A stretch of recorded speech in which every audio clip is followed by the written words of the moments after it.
FM 102.2 megahertz पर हम आकाशवाणी के छिंदवाड़ा केंद्र से बोल रहे हैं। शाम के 7:30 हुए हैं। लीजिए प्रस्तुत है प्रायोजित कार्यक्रम किसान वाणी।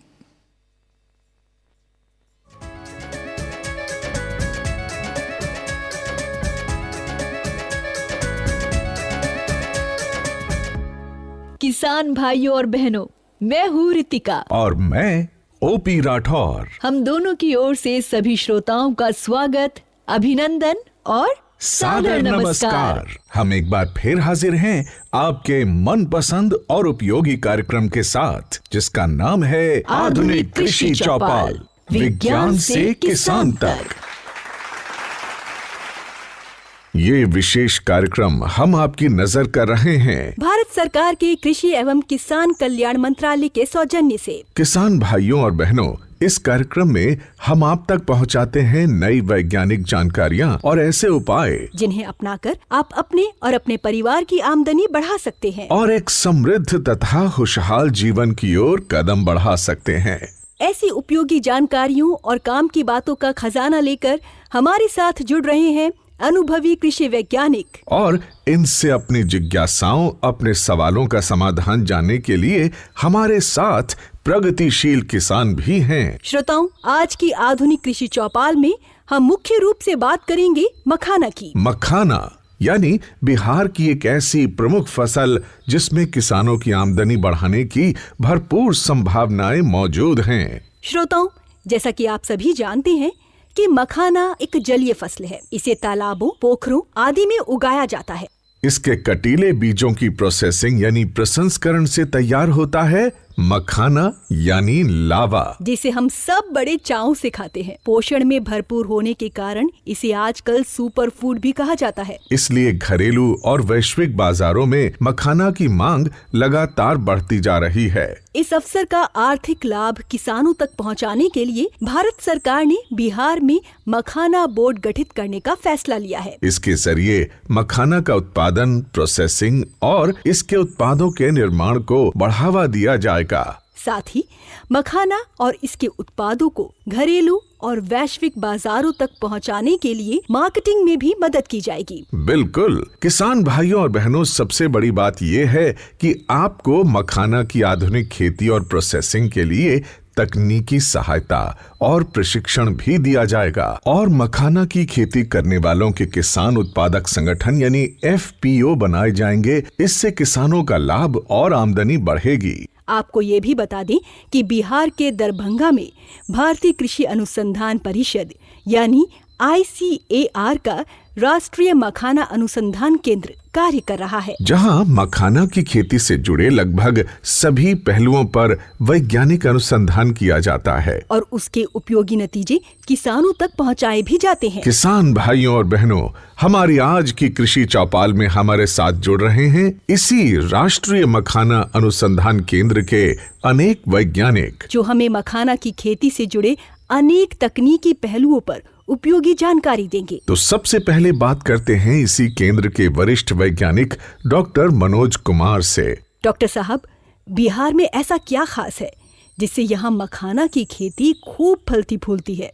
मखाने का जितना भी उत्पादन होता है हमारे यहाँ, उसका करीब 85% उत्पादन बिहार में ही होता है और खासकर मिथिला के क्षेत्र में होता है। यहाँ की एक कहावत बहुत ही प्रचलित है कि पग पग पोखर माछ मखान, ये है मिथिला की पहचान। तो मखाना हमारे मिथिला की पहचान रही है और आज बड़े हर्ष का ये विषय है कि मिथिला के मखाना ने मिथिला क्षेत्र को पुनः विश्व के मानचित्र पर स्थापित कर दिया है। निश्चित तौर पर हमारी मिट्टी, यहाँ का जलवायु, इसमें वो सारे गुण हैं, उतनी अनुकूलता है जिसने मखाना की खेती को प्रोत्साहित किया है। हमारे यहाँ तालाबों की संख्या काफी ज्यादा है। परंपरागत तौर पर मखाने की खेती तालाबों में होती आ रही है। इसके अलावा आप देखें तो पानी की जो आनुपातिक उपलब्धता अन्य प्रांतों की तुलना में हमारे उत्तर बिहार के क्षेत्र में और मिथिला क्षेत्र में ज्यादा है। और इन सब चीजों के अलावा जो सबसे महत्वपूर्ण चीज है, जो यहाँ सहायक है मखाना की खेती के लिए, वो है मिथिला के किसानों के पास, यहाँ के श्रमिकों के पास मखाना के उत्पादन और प्रसंस्करण के लिए जरूरी जो कौशल है, ये उनके पास है।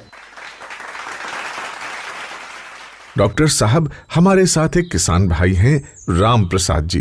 इनका एक सवाल है आपसे। मखाना उत्पादन बढ़ोतरी में क्या नई तकनीकी बदलाव किए गए हैं जिससे हम लोगों को ज्यादा से ज्यादा मुनाफा हो सके? पहला जो सबसे महत्वपूर्ण तकनीक है जो विकसित की गई है हमारे राष्ट्रीय मखाना अनुसंधान केंद्र के द्वारा, वो है स्वर्ण वैदेही वैरायटी का विकसित होना। स्वर्ण वैदेही एक उच्च उत्पादन क्षमता वाली किस्म है जिसमें 28 से 30 क्विंटल प्रति हेक्टेयर उत्पादन की क्षमता है। परंपरागत तौर पर जब हम तालाब में मखाने की खेती करते थे तो हमारी जो उत्पादकता होती थी 14 से 16 क्विंटल प्रति हेक्टेयर होती थी, लेकिन हमारी जो किस्म है स्वर्ण वैदेही, अगर इसकी खेती आप करते हैं तो 28 से 30 क्विंटल प्रति हेक्टेयर तक आप उत्पादकता प्राप्त कर सकते हैं। इसके अलावा जो दूसरे बदलाव हुए हैं वो कि परंपरागत तौर पर जहां तालाबों में खेती होती आ रही थी, अब खेत पद्धति से इसकी खेती संभव हो पाई है। कम पानी में, 1 फीट पानी में, 1.5 फीट पानी में अब आप मखाने की खेती बहुत ही सुगमता पूर्वक कर सकते हैं। इसके अलावा आप देखें तो पौध संरक्षण की नई तकनीक, भूमि एवं जल संरक्षण की तकनीक, इसके अलावा पोषक तत्वों के प्रबंधन की तकनीक विकसित की गई है। और इन सब चीजों के अलावा भारी संख्या में हमने किसानों को तकनीकी प्रशिक्षण भी दिया है। आप देखें तो पिछले 5 साल में 3000 से ज्यादा किसानों को हमने प्रशिक्षित किया है मखाना की खेती के लिए, मखाना के प्रसंस्करण के लिए, और बाकी जो जरूरी तकनीकी सहयोग है वो हमने उनको प्रदान किया है। इन सबों के मद्देनजर हाल के समय में मखाना की खेती का तेजी से विस्तार हुआ है और साथ ही साथ आप जैसे जो अन्य किसान हैं मखाने की खेती में संलग्न हैं, उनकी आमदनी में भी आशातीत बढ़ोतरी हुई है। हमारे साथ हैं किसान, इनका भी एक सवाल है। सर, मेरा सवाल है कि मखाना उत्पादन बढ़ाने के लिए किन उन्नत किस्मों को चुन सकते हैं? इस अहम सवाल का जवाब लेते हैं डॉक्टर BR जेना जी से, जो राष्ट्रीय मखाना अनुसंधान केंद्र के वरिष्ठ वैज्ञानिक हैं। स्वर्णवैदेही जो मखाना का पहले वैरायटी है वो हमारे research centre, national research centre for makhana से 2006 में निकाला गया है। वो वैरायटी अच्छा वैरायटी है। उसका उत्पादन का जो क्षमता है वो 27 क्विंटल से लेकर 30 क्विंटल पर हेक्टेयर होता है और इसका जो प्रोटीन परसेंट है 8.0% से लेकर 8.5% तक प्रोटीन मिलता है। और इसके अलावा ये जो वैरायटी है इसमें कार्बोहाइड्रेट और जो मैग्नीशियम, कैल्शियम ये भी अच्छा मात्रा में पाया जाता है। ये वैरायटी अभी बिल्कुल जो फील्ड वाला जो मखाना का कल्टीवेशन होता है उसमें ज्यादा प्रयोग किया जाता है और ये वैरायटी ये बहुत लोकप्रिय है। और ये वैरायटी को अगर अपनाएंगे तो आपका जो आमदनी है उसमें बढ़ोतरी होगा। और अब हमारे साथ जुड़ रहे हैं राष्ट्रीय मखाना अनुसंधान केंद्र के वरिष्ठ वैज्ञानिक डॉक्टर SM राउत जी। डॉक्टर साहब, क्या किसी जलाशय में मखाने की खेती के साथ मछली पालन भी किया जा सकता है? इससे किसानों को क्या फायदा होगा?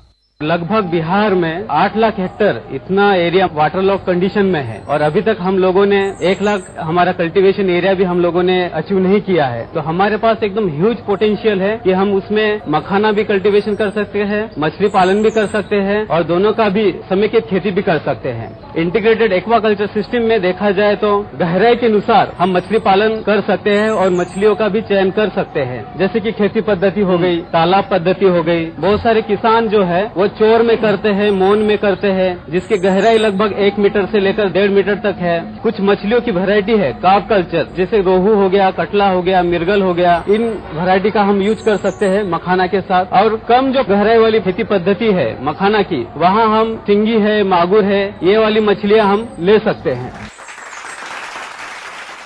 डॉक्टर मनोज, हाल ही में मखाना का व्यावसायिक महत्व बढ़ा है, लोकप्रियता बढ़ी है, तो आप मखाना उद्योग में कितना विकास, कितना विस्तार देख पा रहे हैं? मखाने में पाई जाने वाली पौष्टिकता, इसमें पाए जाने वाले औषधीय गुण, इन सबों के प्रति पूरी दुनिया में जैसे जैसे जागरूकता बढ़ रही है वैसे वैसे मखाना की मांग बहुत तेजी से वैश्विक स्तर पर बढ़ी है और साथ ही मखाने की कीमत भी बढ़ी है। तो मखाने की बढ़ती मांग वैश्विक स्तर पर और इसकी बढ़ती कीमत, इसने हमारे किसानों के लिए एक बहुत ही सुनहरा मौका प्रदान किया है। अभी आप देखें तो पिछले 5 साल में मखाने की खेती का विस्तार 15,000 हेक्टेयर या 13,000 हेक्टेयर में जहां मखाने की खेती होती थी, आज 35,000 हेक्टेयर से ज्यादा में मखाने की खेती हो रही है। किसानों की आमदनी आज से 5 साल पहले तक जहां मखाना की खेती से प्रति हेक्टेयर हम 45,000 या 50,000 की बात करते थे, आज मखाने की औसत खेती से भी किसानों की आमदनी 4 लाख से 5 लाख रुपए प्रति हेक्टेयर तक बहुत सुगमता से किसान प्राप्त कर पाते हैं। इसके अलावा आप देखें तो बहुत सारे नए किसान हैं, शिक्षित युवा हैं, जो अब मखाने की खेती की तरफ आकर्षित हो रहे हैं मखाने में आमदनी की संभावनाओं को देखते हुए। किसान भाइयों और बहनों, अब हम मखाना की खेती से थोड़ा आगे बढ़कर चलते हैं इसके मशीनीकरण और प्रोसेसिंग की ओर। हाँ, और मखाना की खेती में मशीनों के इस्तेमाल की जानकारी दे रही हैं राष्ट्रीय मखाना अनुसंधान केंद्र के निदेशक डॉक्टर नचिकेत कोतवाली वाले। पिछले 5 वर्षों में मखाना का उत्पादन का जो क्षेत्र है वो 3 गुना के आसपास बढ़ गया। ये क्यों बढ़ा? क्योंकि मशीनें थी, और ये मशीनों के द्वारा जो है श्रम कम होता है, काम बड़ी तेजी से होता है, काम बड़ी अच्छाई से होता है, और इसके साथ में जोखिमें होती किसी काम को करने में, वो सारी जोखिमें कम हो जाती। अब जैसे मखाना से संबंधित यदि हम बात करें तो जो खेत है, खेत को तैयार करना, या तालाब है, तालाब में से गाद निकालना, या फिर मेड़ बनाना, इस तरह के बहुत सारे ऐसे कार्य है जिसमें बहुत ज्यादा लेबर की आवश्यकता होती है। लेकिन ये लेबर अब धीरे धीरे कम होते जा रहा है। अभी स्थिति ये है कि आने वाले कुछ समय में हमारे पास में उत्पादन करने वाले कम रहेंगे और खाने वाले ज्यादा रहेंगे। तो इसका मतलब ये है कि हमें यंत्रों के बगैर हमारा काम नहीं होगा। हमारे माननीय प्रधानमंत्री जी ने जो एक सपना देखा है 2047 तक हमारा देश विकसित भारत होगा, तो उस सपने में एक ध्येय भी है कि हमारी कृषि में 75% मशीनीकरण हो जाएगा। और इसके लिए मशीनों की आवश्यकता, नए नए मशीन को इजाद करना और उनको किसानों तक पहुंचाना, इसके लिए भारतीय कृषि अनुसंधान परिषद और साथ में कृषि एवं किसान कल्याण मंत्रालय, हम लोग मिलकर इसके लिए काम कर रहे हैं। डॉक्टर नचिकेत जी, हमारे किसान भाई महेश मिश्रा जी आपसे कुछ सवाल पूछना चाहते हैं। मखाना निकालने के बाद लावा बनाने के लिए कौन कौन सी विभिन्न प्रक्रिया की जाती है? और दूसरा क्वेश्चन है कि मशीन को उपयोग करके मखाना लावा बनाने से क्या फायदा होते हैं? मखाना अनुसंधान संस्थान 2023 से पुनर्जागृत हुआ है, तो हमारा इसमें मुख्य कार्य यही है कि हम मखाना की प्रोसेसिंग से संबंधित यंत्रों को लेके आए। जैसा आपको पता होगा, जो परंपरागत खेती होती है उस खेती में और जो प्रोसेसिंग होती है उस प्रोसेसिंग में बहुत ज्यादा श्रम लगता है। अलग अलग कड़ाही और साथ में बहुत सारे औजारों का उपयोग करके धूल और धुएं में बैठकर किसान ये काम करते हैं, और जिसमें मखाना की जो गुणवत्ता है वो भी शायद निश्चित नहीं हो पाती है। तो जब आप मशीनों का उपयोग करते हैं तो मशीनों का उपयोग कहाँ कहाँ कर सकते हैं? मशीनों का उपयोग आप कर सकते हैं मखाने की धुलाई में, सुखाने में, उसके बाद ग्रेडिंग में, ग्रेडिंग करने के बाद में उसकी जो प्राथमिक रोस्टिंग की जाती है, प्राइमरी रोस्टिंग करते हैं उसमें, उसके बाद रोस्टिंग और पॉपिंग करते हैं जिसमें मखाना फोड़ के लावा बनाया जाता है उसमें, फिर जो लावा बन गया उस लावा को जो ग्रेडिंग की जाती है इसमें, और पैकिंग में। तो ये सारे कार्यों के लिए हमारे पास में मशीनें उपलब्ध हैं। और 2023 से जब से ये राष्ट्रीय मखाना अनुसंधान संस्थान फिर से कार्यशील हुआ है, तो तब से हम लोगों ने यहाँ पर एक पूरा प्रोटोटाइप प्लांट है जिसमें ये सारे यंत्र लगे हुए हैं। एक जैसा लावा आएगा, पूरा गोल आएगा, कोई चपटा नहीं आएगा, और साथ ही साथ में पूरी तरह से हाइजीनिक कंडीशन यानी कि स्वच्छता के साथ बनाया हुआ लावा है। तो जो एक्सपोर्ट करना चाहते हैं जो लोग, उनके लिए भी ये बहुत आवश्यक हो जाएगा कि पूरा मशीनीकरण करें जिससे कि कंटामिनेशन किसी तरह का ना हो। किसान भाइयों और बहनों, जैसा आप जानते हैं, मखाना की खेती में तालाब की तैयारी बहुत महत्वपूर्ण है। इसमें मेहनत भी बहुत लगती है। तो क्या इसके लिए भी मशीनें मौजूद हैं? ये काम की बात बता रहे हैं राष्ट्रीय मखाना अनुसंधान केंद्र के वैज्ञानिक डॉक्टर सूर्यकांत कराटे।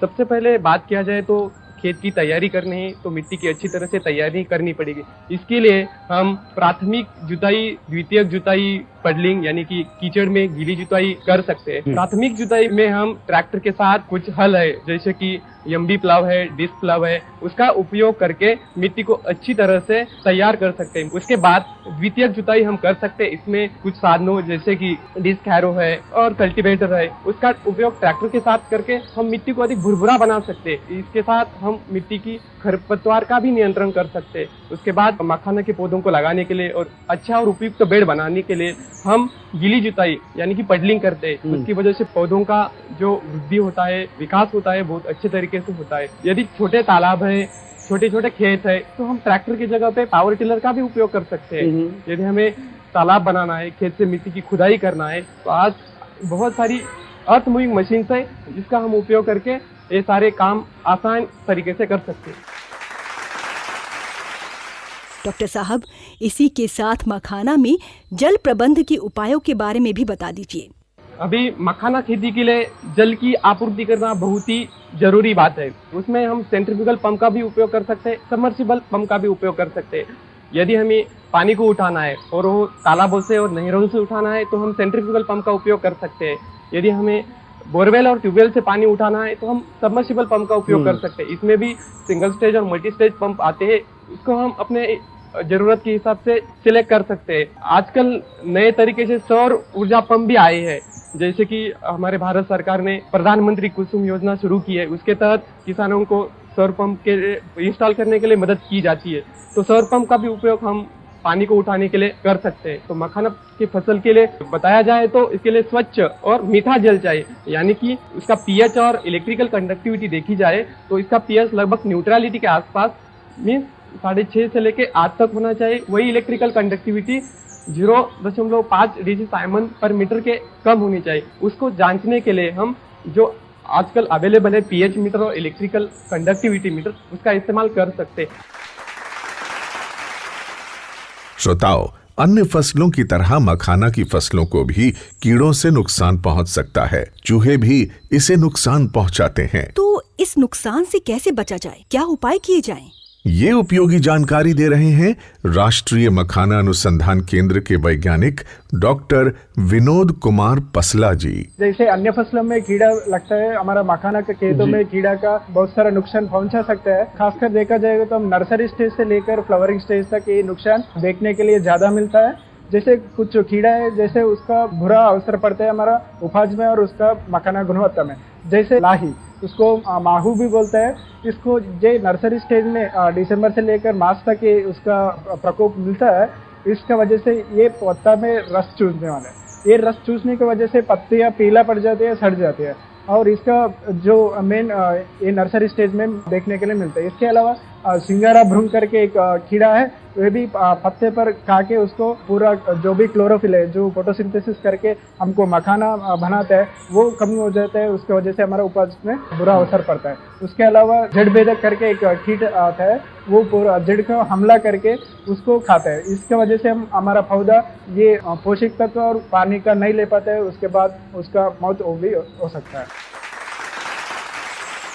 किसान भाइयों और बहनों, अब हम थोड़ा आगे बढ़ते हैं और देखते हैं मखाना को एक उद्यम या एंटरप्राइज के रूप में। डॉक्टर विनोद जी, हमारे एक मखाना उद्यमी अमरजीत साहनी जी आपसे पैकेजिंग के बारे में एक सवाल पूछना चाहते हैं।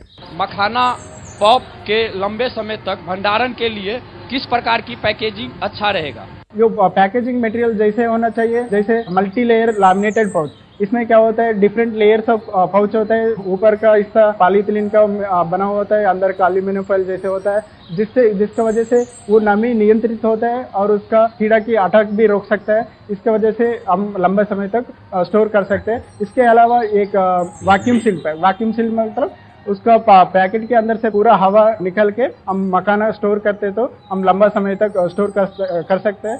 इसके अलावा जो एडिशनल प्रोटेक्शन के लिए सिलिका जेल पैकेट और ऑक्सीजन अब्जॉर्बेंट जो प्राणवायु है वो पैकेट में डालेगा तो उसका पूरा प्राणवायु ऑब्जर्व कर लेगा।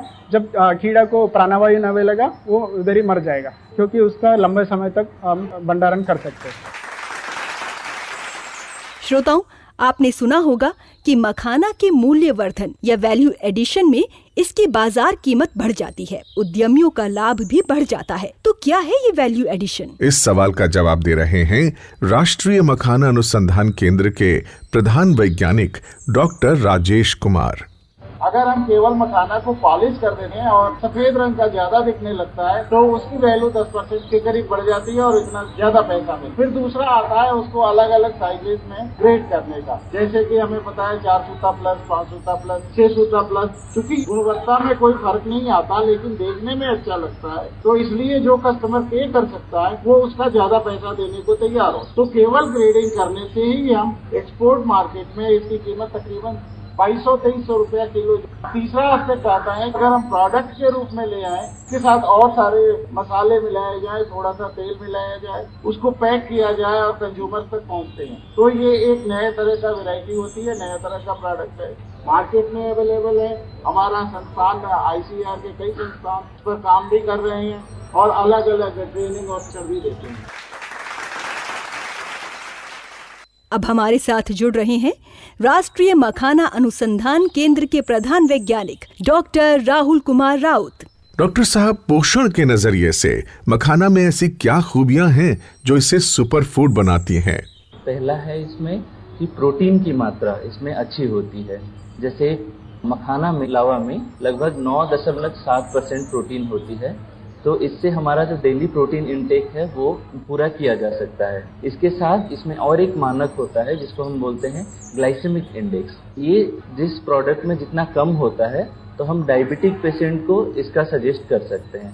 तो मखाना एक डायबिटिक पेशेंट के लिए एक अच्छा डाइट के हिसाब से इस्तेमाल किया जा सकता है। और इसमें फाइबर कंटेंट भी ज्यादा होता है जिससे कि कॉन्स्टिपेशन का इश्यू जिनको है उनके लिए हम वो फूड सजेस्ट कर सकते हैं। तो ये कुछ हेल्थ बेनिफिट्स हैं। डॉक्टर राहुल, मखाना और इसके उत्पादों का लंबे समय तक भंडारण कैसे करेंगे? क्या उपाय करने चाहिए? मखाना कोई भी खाद्य उत्पाद जब होता है तो हमें ये ध्यान रखनी चाहिए कि उसकी गुणवत्ता और उसका जो शेल्फ लाइफ होता है, मतलब उसका क्वालिटी ज्यादा दिन तक बनी रहे, उसके लिए उसका सही से स्टोरेज होना जरूरी है। तो जहाँ पे हम उसको स्टोर कर रहे हैं तो वो जगह एक तो साफ सुथरी होनी चाहिए, वहाँ पे जैसे चूहा या कोई भी ऐसे कीड़े वगैरह का कॉन्टेमिनेशन ना हो। उसके साथ वो एक सुस्त जगह होनी चाहिए, क्योंकि नमी के वजह से भी खाद्य उत्पाद डैमेज होते हैं। तो जैसे मखाना की बात है, जो लावा होता है उसमें काफी मॉइस्चर कम रहता है, तो हमें ये भी इंश्योर करना चाहिए कि स्टोरेज के समय वो बाहर के नमी ना सोख ले, जिसकी वजह से वो क्रिस्पी नहीं रहता, नरम हो जाता है। तो उसके लिए अच्छे पैकेजिंग का इस्तेमाल कर सकते हैं, एयर टाइट पैकेज इस्तेमाल कर सकते हैं, उसको वैक्यूम पैकिंग भी कर सकते हैं जिसके उसका शेल्फ लाइफ भी बना रहे और उसकी ताजगी मेंटेन रहे। उसके साथ जो वैल्यू एडेड प्रोडक्ट्स बनते हैं तो उसका एक्सपायरी डेट के अंदर ही हमें उसको इस्तेमाल करना चाहिए। किसान भाइयों और बहनों, मखाना को एक सफल उद्यम के रूप में पहचान दिलाने वाले उद्यमी मनीष आनंद जी हमारे साथ हैं। आप इनसे सवाल पूछ सकते हैं। तो पहला सवाल पूछ रहे हैं किसान भाई बुटाई मुखिया जी। हम 25 तालाब मछली और एवं मखाना का काम कर रहा हूँ, साथ साथ लावा का भी काम कर रहा हूँ। हमसे सर से निवेदन ये है कि हम किसान उद्यमियों से क्या लाभ उठा सकता हूँ? किसान डायरेक्टली या तो उद्यम में आ जाएं तब तो वो भी उद्यमी हो जाएंगे तो कर सकते हैं, या अगर आप किसानी में ही रुक रहे हैं, जो उद्यमी है आपके आसपास, आपके जिला में हो, आपके राज्य में हो, जिसके साथ आपको टाई अप करना, आप कॉन्ट्रैक्ट फार्मिंग कर लीजिए। तो उससे क्या हुआ कि आपको पता रहे कि मुझे ये श्योर पैसा मिल रहा है। एक तो ये तरीका है। दूसरा, आप तो मखाना इससे मिलना चाहिए कि इसका विदेशों में बहुत ज्यादा भारी मांग है ऑर्गेनिक मखाना के लिए, तो आप लोग ऑर्गेनिक खेती कीजिए तो आपको ज्यादा पैसे मिलेंगे। तीसरा क्या है, उद्यमी के साथ मिलकर ट्रेसेबिलिटी रिपोर्ट होता है। अगर सपोज कोई पैकेट यूएस में बिक रहा है या बॉम्बे या दिल्ली बिक रहा है तो पता होगा बायर को, कंज्यूमर को, कि वो किस खेत से बन के आया है, उसका वैल्यू चेन क्या है। तो इससे इसका एक फायदा हो जाता है। दूसरा, जो नए किसान आने वाले हैं जिनको पता नहीं, अभी फर्स्ट टाइम करेंगे, तो उनको ये नहीं पता है कि हम इसको बेचेंगे कहाँ पे। तो उस केस में भी अगर आप किसी उद्यमी से टच में रहते हैं तो आप उनके साथ कांटेक्ट कर सकते हैं। आपको हैंड होल्डिंग करके आपका जो बाय प्रोडक्ट है बता सकता है क्या करना है। दूसरा, आप अगर आप उनसे उद्यमी से टच में रहते हैं तो मार्केट में क्या आने वाला है, किसान को हो सकता है उसकी जानकारी नहीं हो। जब वो उपज बेच ले तब पता चलेगा ये तो हमने सस्ते में बेचा या हमने बहुत महंगे बेच दिया। श्रोताओ, अपने स्वास्थ्य लाभों के कारण मखाना का बाजार देश विदेश में फैल रहा है, मांग बढ़ रही है। इस बाजार के बारे में सही जानकारी देने के लिए हमारे साथ जुड़ रहे हैं राजीव रंजन झा जी, जो एक सफल उद्यमी हैं। सबसे पहले तो हम जहाँ पर बैठे हुए हैं इस रीजन को बोलते हैं मिथिलांचल। शरद पूर्णिमा का दिन होता है, उस दिन पूरा मिथिलांचल में सबसे ज्यादा कंजम्पशन एक दिन में एक रात में होता है मखाना, उसको कोजगरा बोलते हैं। उसके बाद बिहार से सटे हुए राज्य जो हैं, बंगाल हैं, यूपी हैं, जहाँ पर होती है, देश की मैं बात कर रहा हूँ।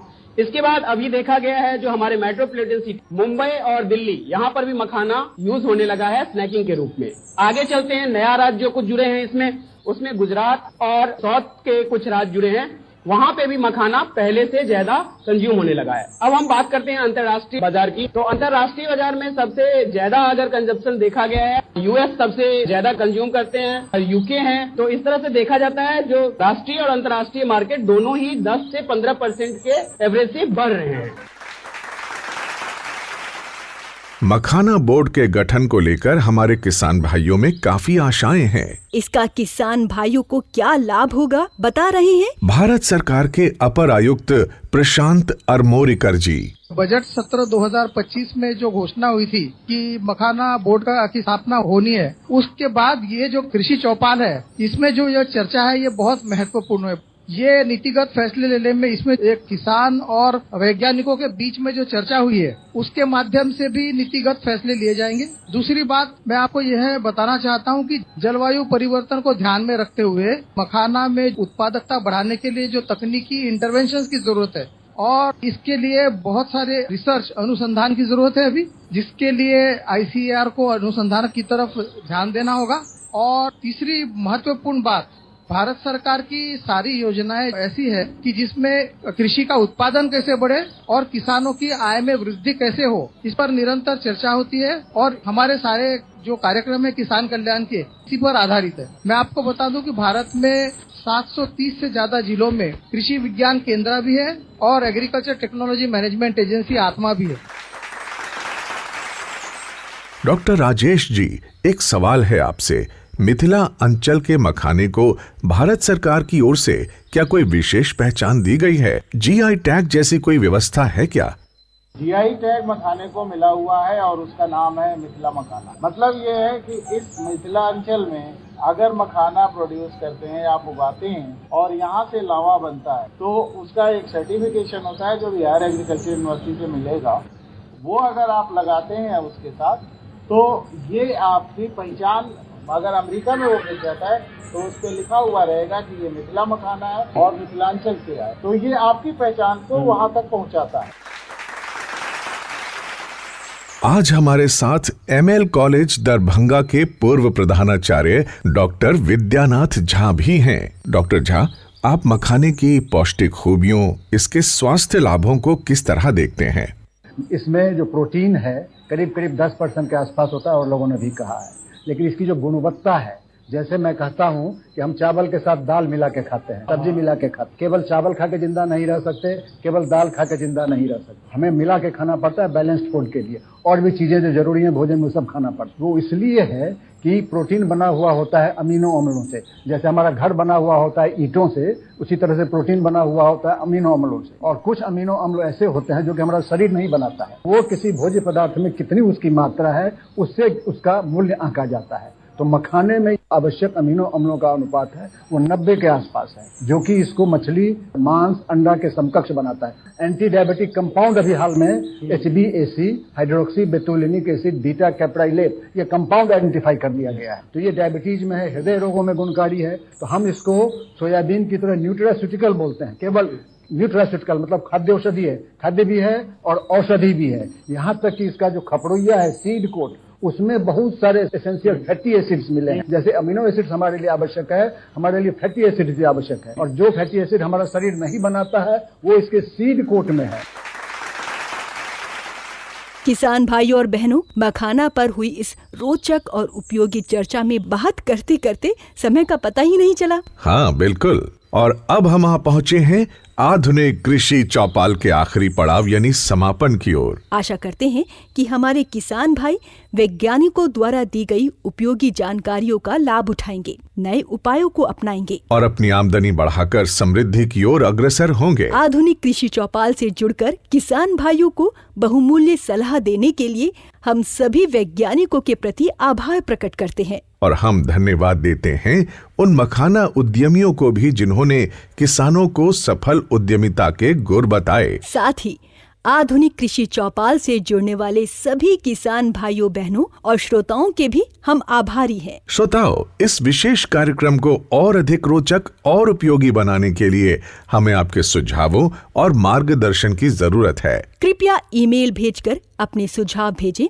और ये भी बताएं कि आज का कार्यक्रम आपको कैसा लगा। हमारा ईमेल पता नोट करें, kkbongold@gmail.com। ईमेल पता एक बार फिर सुन लें, kkbongold@gmail.com। श्रोताओं, हमें आपके ईमेल्स की प्रतीक्षा रहेगी। श्रोताओं, हम जल्द ही एक बार फिर आपसे रूबरू होंगे आधुनिक कृषि चौपाल की एक नई कड़ी के साथ, उपयोगी जानकारियों के नए गुलदस्ते के साथ। तब तक के लिए हमें और हमारी टीम को दीजिए विदा। नमस्कार।